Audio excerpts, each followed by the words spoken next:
আজকে ফুল, পাখির ডাক আর তার সাথে দুটি রান্নাও দেখাবো। চলুন তাহলে পুরো ব্লগটা আমার সাথে থাকুন। নমস্কার প্রিয় বন্ধুরা, সবাই কেমন আছেন?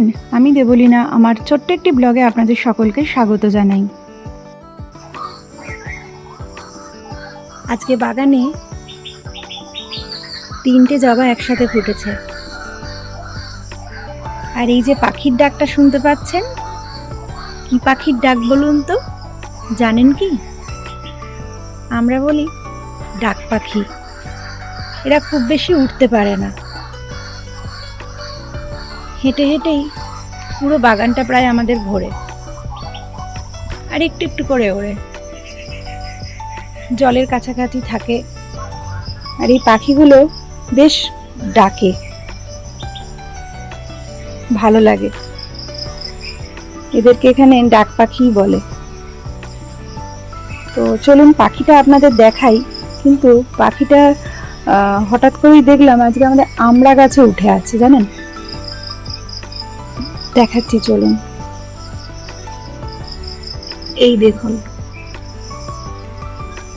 এই প্রথমেই আমি দেখলাম যে ডাক পাখি এতটা উঁচু একটা গাছের ডালে। কারণ সাধারণত আমি একে বাগানে হাঁটতেই দেখেছি, আর এখানেও কিন্তু দেখলাম যে গাছের ডালের ওপর থেকেও হেঁটে হেঁটেই যাচ্ছে। হয়তো কোনোভাবে উড়ে একটুখানি উড়ে গিয়েছিল, কিন্তু তারপরেও হেঁটে হেঁটে কিন্তু ওই অত উঁচুতে ওখানে গিয়ে বসে রইল। বেশ খানিকক্ষণ বসেছিল, আর আমিও সুযোগের সদ্ব্যবহার করেছিলাম। গতকাল এই গাছেরই ছোট ছোট যে আমড়াগুলো আছে নিচের দিকে গাছের ডালে, সেই আমড়াগুলোই পাড়া হয়েছিল, আর সেটা দিয়েই করেছিলাম টক। আর ঝিঙেগুলো বেশ একটু বড় বড় আর একটু মোটা ছিল, সেগুলো দিয়েও একটা রেসিপি করেছিলাম। সেই রেসিপিটা সম্পূর্ণই আমার মায়ের থেকেই শেখা। ভীষণ ভালোবাসি খেতে, আমার ছেলেও ভালোবাসে বড়। আর তবে ঝিঙেগুলো বলতে পারেন যে একটু বড় যেহেতু হয়ে গেছিলো, বুড়ো হয়নি অতটা, কিন্তু মানে একটু দানা হয়ে গেছিলো লাস্টের দিকে, পেছনের দিকটা। তো এখানে আমি সর্ষের তেল নিয়ে নিয়েছি, নিয়ে তার মধ্যে একটু কালো সর্ষে দিয়ে আর শুকনো লঙ্কা দিয়ে দিয়েছিলাম। তারপরে ওই যে ধুয়ে রাখা যে কচি যে আমড়াগুলো ছিল সেগুলো দিয়ে দিয়েছিলাম। দেওয়ার পরে কিছুক্ষণ ধরে নাড়াচাড়া করার পর, যেহেতু কচি ছিল ওই জন্য আর সেটা কিন্তু আর সেদ্ধ করতে হয়নি। সামান্য নুন দিয়ে নাড়াচাড়া করতে করতেই দেখলাম যে বেশ খানিকটা নরম হয়ে গেছে। তারপরেই এর মধ্যে একটু আমি জল দিয়ে দিয়েছিলাম, আর দিয়ে দিয়েছিলাম সামান্য হলুদ। তারপরে এটাকে চাপা দিয়ে দিয়েছিলাম। চাপা দেওয়ার পরে এটা বলতে পারেন প্রায় 5 মিনিট মতো ছিল। 5 মিনিট পরে আমি ঢাকাটা যখন খুললাম তখন দেখলাম যে একদমই নরম হয়ে গেছে। আর তখন তার মধ্যে আমি দিয়ে দিয়েছিলাম হচ্ছে বাতাসা। তো বাতাসাটা দিয়েছিলাম একটাই কারণে, যে চিনিটা অনেকটাই লাগবে, কারণ এটা এমনিতে ভীষণ টক হয়। তো বাতাসাও দিয়েছিলাম, আর তার সাথে একটু সামান্য চিনিও দিয়েছিলাম। তো এটা দেখুন একদম যখন মানে নরম হয়ে গেছে তখনই কিন্তু আমি বাতাসাটা অ্যাড করেছিলাম।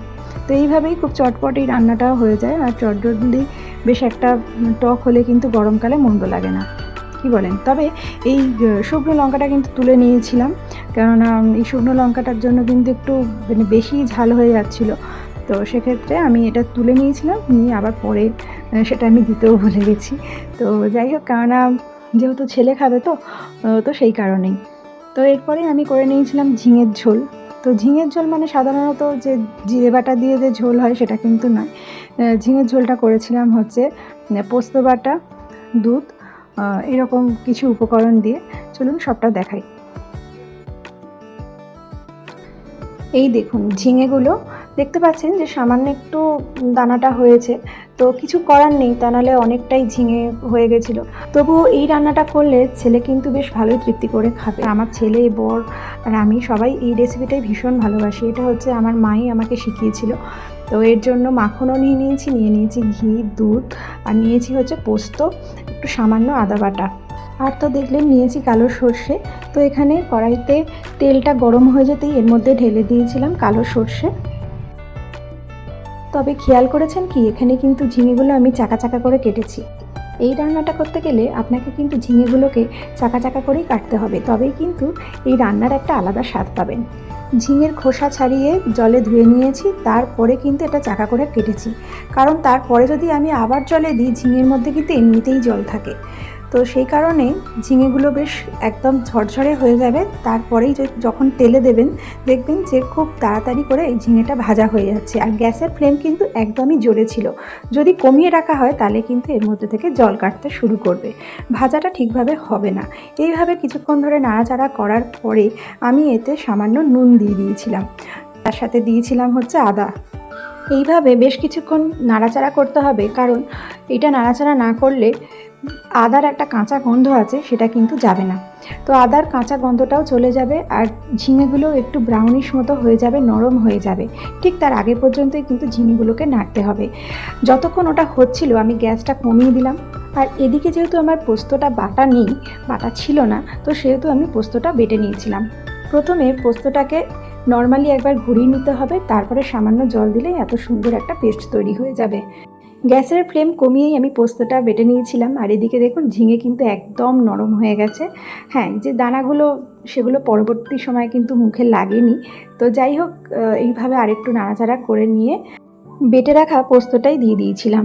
গ্যাসের ফ্লেম মিডিয়াম ফ্লেমে রেখে ভালো করে নাড়াচাড়া করে মিক্সার গ্রাইন্ডারের যে পোস্তটা ছিল লেগে, সেটাই জল দিয়ে ধুয়ে দুবার আমি জল দিয়েছিলাম।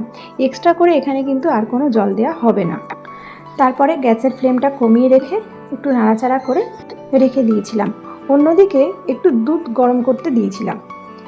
তো আপনারা ইচ্ছা করলে আগে থেকেই দুধটা গরম করে রাখতে পারেন, তবে এখানে আমি ওই গরম দুধের মধ্যে বেশ খানিকটা মাখন দিয়ে দিয়েছিলাম। গরম দুধে মাখন দিলে বেশ একটা ক্রিম মতো, আর স্বাদটাও কিন্তু দ্বিগুণ বেড়ে যায়। তো এইটা হলো আমার কেরামতি। মা কিন্তু শুধু দুধটাই দেয়, আর আমি এখানে দুধের সাথে একটু মাখনটা বরাবরই দিই, কেননা এর স্বাদটা কিন্তু আগের থেকে অনেক বেড়ে যায়। ওদিকে গরম দুধে আমি মাখন দিয়ে রেডি করে রেখেছিলাম, আর এদিকে দেখুন ঝিঙের আরেকটু জল লাগবে, সেই জন্য ওই মিক্সিতে ধোয়া জলটাই আমি আরেকবার দিয়েছিলাম। দিয়ে কিছুক্ষণের জন্য আমি জাস্ট চাপা দিয়ে রেখেছিলাম। তারপরেই ওই রেডি করা দুধটা আমি এর মধ্যে ঢেলে দিয়েছিলাম। দেখুন গরম দুধের মধ্যে মাখন দেওয়ার জন্য কি সুন্দরভাবে দুধটার একটা কালার এসছে। আর এই দুধটাই আমি এর মধ্যে ঢেলে দিয়েছিলাম। আর দুধের গায়ে যেটুকুনি অংশ লেগেছিল সেটাই আমার জল দিয়ে ধুয়ে দিয়েছিলাম। এরপর এতে আমি পরিমাণ মতো চিনি দিয়ে দিয়েছিলাম। আপনারা যে যেরকম মিষ্টি খান সেরকমই দেবেন, কারণ এটা কিন্তু একটু মিষ্টি মিষ্টি খেতে হবে, তবে স্বাদটা কিন্তু অপূর্ব লাগে। ভালো লাগলে অবশ্যই করে কিন্তু এটি শেয়ার করবেন এবং আপনারা বাড়িতে ট্রাই করবেন। আপনারা যখন বাড়িতে এটি রান্না করবেন অবশ্যই কিন্তু আমাকে জানাবেন যে আপনাদের কেমন লাগলো। আর যারা এটি করে থাকেন তারা তো জানেই যে কতটা ভালো লাগে। দেখুন কথা বলতে বলতে রান্নাটা আমার হয়েই গেল। তো তারপরে এখানে আমি ঘি দিয়ে দিয়েছিলাম। তো মাখন, ঘি, দুধ সবটা নিয়ে কিন্তু একটা দারুণ টেস্ট ছিল। তো এইভাবেই কিন্তু ঝিঙের ঝোলটা করা হয়। আর এই একটা তরকারি দিয়েই কিন্তু পুরো ভাত একদম খাওয়া হয়ে যাবে। এটা এত সুন্দর টেস্টি হয়। তো আপনাদের কেমন লাগলো অবশ্যই করে জানাবেন। আর এই পুরো ব্লগটা ভালো লাগলে অবশ্যই করে একটা কমেন্ট করে যাবেন। আজ আসি, এই পর্যন্তই রইল। পরবর্তী একটি ব্লগে খুব তাড়াতাড়ি আপনাদের সাথে দেখা হবে। সবাই খুব ভালো থাকবেন। টাটা।